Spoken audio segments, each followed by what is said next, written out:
Kung ikaw ay lagi minamalas, kailangan mo ng maraming barya. Makakatulong ang barya na pantaboy ng kamalasan. Or kaya po parang piling ninyo mailap ang swerte.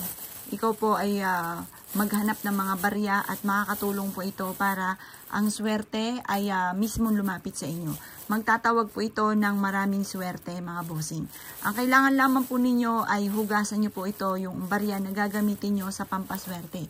At ibilad siya sa sinag po ng araw.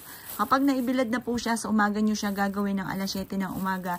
At ang pagbibilad ay alas 8 ng umaga. Pag ito'y natuyo na, mga bossing ko, ang gagawin nyo ay pagsamasamahin nyo po siya. At pagkatapos ay ibulong nyo sa mga barya na gagamitin yung pampaswerte ang inyo po mga ninanais. Sabihin nyo po sa pamamagitan ng pampaswerteng ito ay kailanman hindi na ako mamumblema tungkol sa usapin ng pera. Maraming pera ang darating sa akin. Siksikliglig at umapot, maraming pera ang darating sa akin.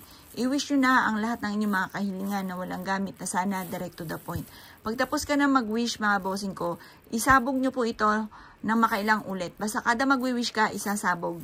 Kada mag-wish, isasabog. Halimbawa, magkakaroon ako ng maraming pera, isabog nyo na po ito. Pagkatapos po niyan, likumin nyo po muli, tapos mag-wish ka uli na magkakaroon ako ng malaking bahay, mananalo na ako ng jackpot. Tapos kada mag-wish, bawat isang wish, sabog.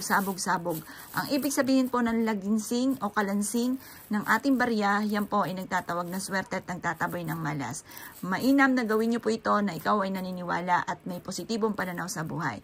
Kasi once ikaw ay positive din talaga ang mga nagaganap.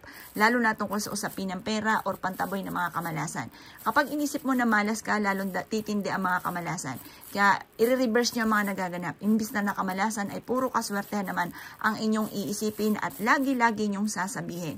Subok na po ito, napakaswerte po nito. Kaya kung kinaniwala at gagawin nyo po ito, gawin nyo na po ito na mula sa inyong pong puso. At kayo mismo ay magugulat dahil magsusunod-sunod ang mga blessing na darating po sa inyo. Kaya kung kinaniwala at gagawin nyo po ito, asya mga boss, good luck po sa inyo po lahat.